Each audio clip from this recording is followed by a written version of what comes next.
자, 중학교 3학년 화학 파트 이제 시작하도록 하겠습니다. 네. 박수까지는 안 쳐도 되고, 그죠? 학생들이 많이 당황스러워요, 그죠? 처음 찍는 거라서. 자, 요거는 화학 파트의 1단원입니다. 물리 변화와 화학 변화에 대해서 설명을 하겠습니다. 그러면 물리 변화하고 화학 변화하고 가장 큰 차이점은 뭐냐 하면, 물리는 뭐와 뭐 사이의 거리가 달라진다? 원자와 원자 사이의 거리가 달라지고, 그 다음에 화학 변화 같은 경우는 잘못 얘기한 것 같은데요, 그죠? 네, 오히려 당연하죠. 맞죠, 그죠? 뭐냐면, 자, 그림 그리겠습니다. 만약에 이런 분자 두 개가 있습니다. 이런 분자 두 개가 있으면 이 분자와 분자 사이의 거리가 있죠. 네. 이 분자와 분자 사이의 거리만 단순하게 바뀌는 경우를 무슨 변화라 그런다? 상태 변화. 그렇죠. 상태 변화 같은 경우니까 물리 변화 맞죠, 그죠? 예. 그래서 물리 변화 같은 경우는 여기 분자 사이의 거리가 달라지는 경우를 물리 변화라고 합니다. 그에 비해서 완전히 이게 떨어지는 거죠. 떨어져 가지고 원자 간의 배열 자체가 달라지죠. 그러니까 원자들이 분리되어서 새로운 분자를 만들면서 배열되는 경우를 화학 변화라고 얘기합니다. 그죠? 그래서 물리 변화는 분자 간의 배열이 달라지고, 화학 변화는 원자 간의 배열이 달라지는 경우를 화학 변화라고 얘기합니다. 그럼 물리 변화 같은 경우는 별로 어려운 게 없죠. 네. 그러니까 이거는 상태 변화라든가 컵이 깨지게 되면 컵 유리 조각하고 유리 조각 사이는 거리만 멀어졌지 딴 거는 없잖아, 그죠? 네. 또는 이제 상태 변화 같은 경우도 기체일 때는 거리가 멀죠. 고체일 때는 달라붙고, 그러니까 분자의 거리가 달라지는 경우를 물리 변화라 그러죠. 그럼 물리 변화가 일어나면 분자의 모양은 하나도 안 변했죠. 네. 그러면 분자가 그대로 있기 때문에 물질의 성질은 어때요? 그대로 그대로. 있죠. 근데 화학 변화 같은 경우는 완전히 새로운 분자를 만들었기 때문에 여기서는 새로운 성질을 가지는 물질이 되는 거 맞죠, 그죠? 그래서 화학 변화가 일어난다 그러면 완전히 새로운 성질을 가지게 됩니다, 그죠? 그런 내용들을 알 수 있습니다. 그래서 화학 변화 같은 경우는 가장 대표적으로 연소라는 거는 태우는 거. 산소와, 그렇죠, 태우는 거. 산소와 결합해서 열과 빛을 내는 현상이죠, 그죠? 연소, 녹쓰는 현상. 녹쓰는 현상 같은 경우는, 그렇죠, 못이 철이었는데 녹이 슬면 산화철로 바뀌죠. 그런 경우를 화학 변화라고 얘기를 합니다, 그죠? 그러니까 연소, 녹쓰는 현상, 소화, 부패, 요게 대표적입니다. 소화, 부패. 그렇죠. 이런 것들. 자, 그 외에도 이제 앙금 생성이라든가 여러 가지들이 무슨 변화에 해당됩니까? 화학 변화에 해당되는 거 맞죠, 그죠? 예. 자, 그러면 이제 화학 변화들 내용들이 쭉 나왔으니까 화학 변화의 구체적인 예를 보게 되면 단풍이 물드는 거, 또는 연소 방금 얘기했죠, 그죠? 그다음 계란 껍질에다가 식초 떨어뜨리면 거품. 무슨 기체? 거품인데 무슨 기체 혹시 아는 사람? 과산화수소. 그러니까 그게, 자, 탄산칼슘이거든요. 계란 껍질이. 탄산칼슘에 식초가 떨어지면 탄산이니까 무슨 기체가 나오겠니? 이산화탄소 기체가 나옵니다. 알겠죠? 이산화탄소 기체. 그렇죠. 앙금 생성도 마찬가지고 전부 다 화학 변화에 해당됩니다. 자, 그래서 물리 변화, 화학 변화 조금 더 이제 구체적으로 들어가 볼게요. 그죠? 혼자 할 때보다 나은 것 같은데요. 그죠?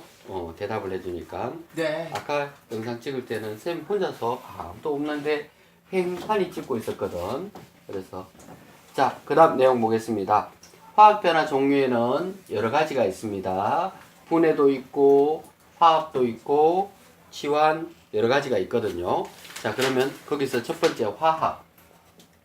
자, 화합이라는 것은 두 가지 물질이 결합되는 겁니다. 그러니까 A라는 물질과 B라는 물질이 결합이 되어서 AB라는 새로운 분자가 되는 경우를 화합이라 그러거든요. 그러면 대표적인 예가 뭐 있냐면 철, Fe. 철하고 황하고 결합이 되면 뭐가, 그렇죠, 황화철이 되죠. 그런 경우를 화합이라고 얘기할 수 있습니다. 그죠? 그래서 또 수소와 산소가 결합되면 뭐가 되죠? 물 되죠. 그것도 화합이라고 할 수 있습니다. 구리에 산소가 결합돼서 산화구리 되는 것도 화합이라고 할 수 있는 거 맞죠? 이런 게 전부 다 화합에 해당됩니다. 화합은 내용이 많이 어렵진 않죠. 그죠? 철과 황이 결합돼서 황화철 되는 경우가 가장 대표적인 경우입니다. 그 다음 분해는 세 가지 분해가 나오거든요. 분해 종류만 해도 세 가지가 나오다 보니까 이 세 가지에 대해서 특징적인 걸 다 외워야 돼요. 화학 파트는 어렵긴 어려운데 외우기만 하면 뭐 딴 데서 시험 문제 출제되는 건 없잖아요. 그죠? 그래서 정모모군처럼 다 외우고 나면 그죠? 그렇죠. 정모모군처럼 다 외우고 나면 확실히 그죠? 분명히 그래서 자 그다음 본명을 밝히면 안 되죠. 그죠? 쿨리? 그렇죠. 그렇죠. 물리? 비나 본명을 밝히면 안 되죠. 네. 자, 그 다음에 그래서 이제 보게 되면 분해를 보도록 하겠습니다. 분해는 제일 먼저 보게 되면 열분해. 열분해라는 것은 열로 가열했을 때 분해되는 경우죠. 그렇죠. 그럼 열분해에서는 대표적인 경우가 베이킹 소다가 나옵니다. 뭔지 알죠? 국자에다가 왜 예전에 그죠? 그렇죠. 그건 뭐 달고나죠. 달고나 만들 때 보게 되면 베이킹 파우더, 전문 용어로는 탄산, 수소, 나트륨 집어넣게 되죠. 그래서 탄산, 수소, 나트륨이 열을 받게 되면요. 자, 탄산, 수소, 나트륨이라는 물질이 열을 받으면 탄산, 나트륨 더하기 물 더하기 무슨 기체 발생? 탄자 들어가면 그렇죠. 앞으로 탄자 들어가면 웬만하면 이산화탄소 기체 발생입니다. 알겠죠? 그렇게 기억하시면 돼요. 그러면 시험관 전에 나오는 거 본 적 있죠? 약간 비스듬하게 기울여 놓고 베이킹소다, 탄산수소, 나트륨을 여기다 넣어요. 여기다가 불을 확 질러 가지고 피우면 뜨거워지니까 요 자리에 남는 물질 이름이 탄산 나트륨이겠죠. 예. 탄산 나트륨이고 물이 생겨날 텐데 생겨나는 물은 쪼르르 흘러가지고 밑으로 모이겠죠. 네. 그렇죠. 만약에 밑으로 흘러내리지 않고 그 자리에서 팍 끓어버리면 어떻게 돼요? 소중기. 여기서 바바바바 깨져요, 끓으면 깨져요. 그렇죠. 잘못하면 시험관이 깨질 수 있죠. 그래서 일부러 시험관을 기울여 놓는다 그랬죠. 그래서 물이 밑으로 흐르면 물이 여기에 모입니다. 그리고 기체는 발생할 수 있도록 밖으로 빼는 거 맞죠? 네. 무슨 기체가 빠져나간다 이산화탄소. 그랬어요? 그렇죠. 이산화탄소. 탄자 들어가면 무조건 이산화탄소 기체라 그랬죠. 그래서 이산화탄소 기체가 밖으로 나오면 석회수가 준비되어 있다가 부옇게 흐려지겠죠. 자, 그러면 이 실험을 통해서 알 수 있는 거는 탄산, 수소, 나트륨이 열분해하면 탄산, 나트륨 플러스 물 플러스 이산화탄소 기체 발생한다는 것을 알 수 있죠. 그러면 여기에서 물이 있는 것을 확인하기 위해서 주로 쓰는 게 뭐인지 기억나요? 코발트 종이. 그렇죠. 푸른색 염화 코발트, 웬만한 건 다 한 것 같아요. 그죠? 그래서 푸른색 염화 코발트지를 살짝 묻혀보면 붉은색으로 바뀌죠. 그렇죠. 그래서 이렇게 붉은색으로 바뀌면 물이 있다는 것을 확인할 수가 있습니다. 그죠? 자, 그 다음에 열분해 다음에 나오는 게 뭐냐 하면 전기분해, 그리고 촉매분해, 이렇게 나오거든요. 그래서 열분해는 보면 열로 가열했을 때 주로 어떤 기체가 발생하는지가 시험에서 많이 다뤄지거든요. 근데 기체 종류를 보면 탄자 들어가면 주로 무슨 기체? 이산화탄소. 그럼 탄자가 안 들어간 상태면 주로 나오는 기체가 산소 기체가 나와요. 알겠죠? 왜냐하면 산화수원을 열분해하게 되면 수원 더하기 산소, 산화철을 열분해하게 되면 철 더하기 산소, 주로 산소가 나와요. 물을 열분해하게 되면 수소, 산소 나오니까 또 산소가 나오죠. 그러니까 탄자 안 들어가면 웬만하면 산소, 탄자 들어가면 이산화탄소 기체, 그렇게 외워놓는 것이 좋습니다. 그 다음에 이제 전기분해보다 촉매분해 먼저 할게요. 촉매분해라는 것은 대표적으로 과산화수소가 항상 나오죠. 자, 과산화수소가 촉매분해되면 수증기하고 무슨 기체가 나옵니까? 산소 기체. 그렇죠. 탄자 안 들어가면 웬만한 무슨 기체? 산소 기체. 자, 그러면 과산화수소는 그냥 분해되는 게 아니고 촉매가 있어야 되죠. 여기에서 촉매로 작용하는 물질이 MnO2, 그죠? 이산화망가 되겠죠, 그죠? 그래서 이산화망간에 의해 가지고 촉매 분해가 됩니다. 그렇죠? 그럼 여기서 시험 문제 나오는 거는 주로 어떤 것들이 많이 다뤄지느냐면요. 자, 이산화망간은 반응에 참여를 할까요, 안 할까요? 안 하죠. 참여를 안 합니다. 알겠죠? 왜냐하면 만약에 이산화망간이 15g이 있었어요. 그리고 과산화수소가 34g 있었습니다. 그럼 여기에 수증기가 18g이 생겨났습니다. 그럼 산소 기체는 얼마 발생할까요? 16g. 왜냐하면 이산화탄가는 계산에 넣지 않죠. 촉매분해 같은 경우는 다른 물질이 반응할 수 있도록 도와주는 역할을 할 뿐이지 자기가 직접 뭐 들어가거나 그러진 않거든요. 그죠? 그러면 34에서 18을 빼고 나면 16g 나오는 거 맞죠? 그러니까 얘들끼리만 계산하면 돼요.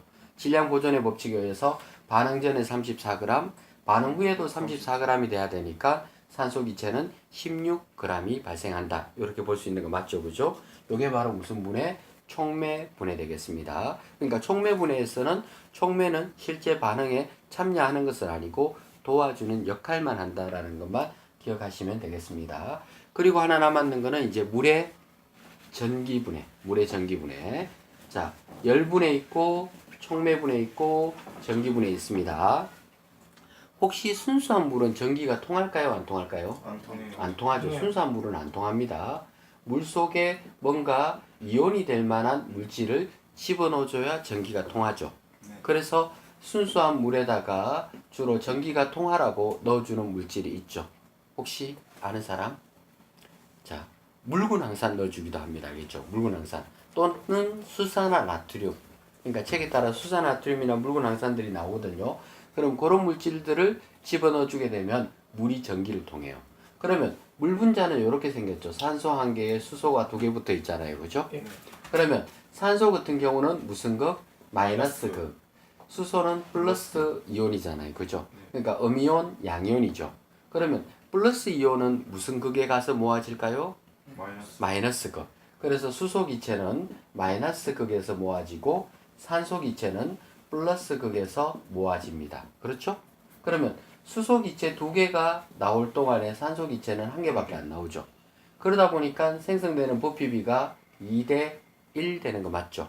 그러니까 기체 부피가 많이 모여 있는 그림이 마이너스 극 수소 기체입니다. 알겠죠? 수소는 플러스 성향을 띠는 이온이니까 마이너스 극으로 끌려가서 발생을 하게 됩니다. 산소는 음이온이니까 반대로 플러스 극으로 끌려가서 모아지는데 부피는 수소보다 작습니다. 부피가 2대 1로 모아진다라고 생각하시면 되겠습니다. 그러니까 여기서는 이제 어느 극에서 어떤 기체가 모아지고 부피비가 몇 대 몇으로 모아지고 특징이 무엇이 있고 이런 것들이 시험에 많이 나오거든요. 수소 기체는 어떤 특징을 갖고 있냐면 이게 불 있는 데 가까이 가져가게 되면 어떻게 돼요? 빵 터지죠. 그렇죠. 빵 터집니다. 산소 기체는 꺼져가는 불씨를 산소 기체 그렇죠. 갖다 대면 꺼져가는 불씨도 다시 타오르죠. 그런 성질을 갖고 있습니다. 둘 다 색깔도 없고 냄새도 없고 무색 무취는 똑같습니다. 그죠? 그렇게 이해하시면 되겠습니다. 자, 그래서 지금 하고 있는 거는 뭐냐면 물리변화, 화학변화 중에서 무슨 변화? 화학변화에 대해서 공부하고 있죠. 자, 지금 물리변화라고 대답한 학생이 있습니다. 이름은 얘기하지 않겠습니다. 알겠죠? 자, 잘생긴 학생이에요. 그죠? 네. 근데? 자, 그러니? 네. 자, 그 다음에. 그래서 물리변화 같은 경우는 이제 됐고, 화학변화가 더 중요하죠. 에어컨을 틀고 싶지만, 저게 소리가 너무 심해서 녹화상, 그죠? 자, 그래서 끝나면 바로 틀도록 하겠습니다. 알겠죠? 자, 그래서 화학변화 중에는 뭐가 있다? 화합이 있고, 분해가 있고, 그렇죠? 화학, 분해 공부하고 있는 겁니다. 화합에서는 아까 조금 전에 A 플러스 B가 AB 되는 대표적인 경우가 철하고 황하고 결합하게 되면 황화철 되는 경우 나오죠. 근데 철 한 개하고 있죠. 황 한 개하고 결합을 하면 질량비가 7대 얼마? 4입니다. 왜냐하면 철 한 개와 황 한 개의 질량비가 7대 4기 때문에 7대 4대 황화철 11 이렇게 나옵니다. 알겠죠? 그래서 화합 파트에 이게 제일 많이 나오고 분해에는 조금 전에 이제 열분해 대표적으로 탄산수소 나트륨 전기 분해는 여기 물 나와 있죠. 그죠? 그 다음 촉매 분해는 과산화수소 나왔죠. 과산화수소는 수증기하고 산소기체 발생한다라고 얘기를 했습니다. 그죠? 그래서 오늘 했는 내용에서 이제 제일 중요한 실험 내용 하나만 더 추가하고 그리고 다음 시간에 다음 파트로 넘어가도록 물론 다음 파트는 5분간 에어컨 틀고 바로 시작하도록 하겠습니다. 알겠죠? 내일 하는 게 아니고 바로 시작하도록 하겠습니다. 그러면 제일 중요한 실험 하나만 가도록 하겠습니다. 요거는 뭐냐면 철가루가 있어요. 시험에 나올 확률이 엄청 중요하니까 마지막에 하는 거 아니겠습니까? 그죠? 철가루가 있어요. 그리고 또 하나의 시험관에는 뭐가 있을까요? 황가루가 있습니다. 그럼 A 시험관 있고 B 시험관 있고 그 다음 C 시험관에는 이 철과 황을 그냥 섞어만 놨어요. 섞어 놓는 경우는 이제 혼합물이라 그러죠. 혼합물입니다. 근데 D 시험관에는 이 철과 황을 될 수 있으면 7대4로 넣어야 돼요. 그렇죠? 7대4로 넣어야지 정확하게 결합을 다 하죠. 아니면 철가루나 황가루가 남으면 실험에서 오차가 빚어질 수 있거든요. 그래서 철하고 황하고 7대4로 섞은 것을 불에다가 가열을 합니다. 그럼 얘는 뭐로 바뀔까요? 화항화철, 화합물로 바뀌는 거 맞죠? 화합물인 황화철로 바뀝니다. 자, 그럼 여기서 우리가 알 수 있는 실험은 뭐냐면 혼합물인 경우하고 화합물인 경우. 조금 전에 혼합물은 물리변화죠. 섞이는 거니까. 화합물은 화학변화죠. 화학변화가 일어났을 때는 완전히 새로운, 그렇죠. 성질이 바뀌죠. 새로운 분자가 생겨나서 성질이 바뀐다 그랬습니다. 성질이 바뀌는 것을 확인하기 위해서 자석을 들이댑니다. 그러면 철은 자석에 붙죠? 네. 황은 안 붙죠? 혼합물에서는 철만 붙어요. 그렇죠. 철이 붙죠. 성질이 안 바뀐 거죠. 그런데 황화철이 되고 나니까 아예 안 붙죠. 그죠? 왜냐하면 철 성분이 황과 결합하면서 성질이 완전히 바뀌어버린 거죠. 그러면서 안 붙습니다. 그죠? 그 다음 여기에다가 또 산을 떨어뜨리죠. 산. 보통 이제 묽은 황산이든 산 종류를 떨어뜨리면 됩니다. 그럼 산을 떨어뜨리면 금속과 산이 결합하면 수소기체가 발생을 합니다. 금속과 산은. 근데 황가루는 아무 반응 안 나겠죠. 근데 이 혼합물 속에는 어차피 철가루가 있으니까 똑같이 무슨 기체 발생해요? 수소기체 발생하는 거 맞죠? 그죠? 근데 황화철은 이제 달라졌잖아. 그죠? 황화철은 분자식 자체가 FeS로 됐으니까 철 때문에 수소기체가 발생했는데 뒤에 황이 붙어서 나오죠. 그래서 이름이 무슨 기체? 황화수소기체. 혹시 황화수소기체 무슨 색깔이에요? 노란색. 누른색? 황자가 들어가면 누른색이라고 흰색. 대답하는 경우가 많아요. 그죠? 그렇죠. 무색. 색깔이 없습니다. 그죠? 항상 여기서는 이제 틀리는 쪽과 맞는 쪽 역할이 딱 담당이 돼 있는 것 같아요. 그죠? 정해놓고 하는 거예요. 원래 뭐 비니가 몰라서 틀리는 게 아니고 재밌게 하려고. 재밌게. 많은 아이들에게 희망을 주고 재밌게 하려고. 그죠? 이렇게. 그러니까 황화수소기체도 색깔은 무색이에요. 왜냐하면 황화수소기체가 어디에서 발생한다 그랬냐면 주로 장실에서 발생하죠. 그럼 장실에서 노랗게 피어오르진 않잖아. 그죠? 색깔은 없지만 냄새는 달걀 썩는 냄새가 나죠. 그래서 황화수소기체 특징은 무색에다가 냄새는 달걀 썩는 냄새가 나게 됩니다. 그래서 이 실험 내용에서 알 수 있는 거는 이렇게 물리변화에서는 성질이 바뀌지 않지만 화학변화에서는 성질이 바뀐다라는 것을 알 수가 있습니다. 그러면 잠시 5분간만 쉬었다가 다음 시간 수업하도록 하겠습니다.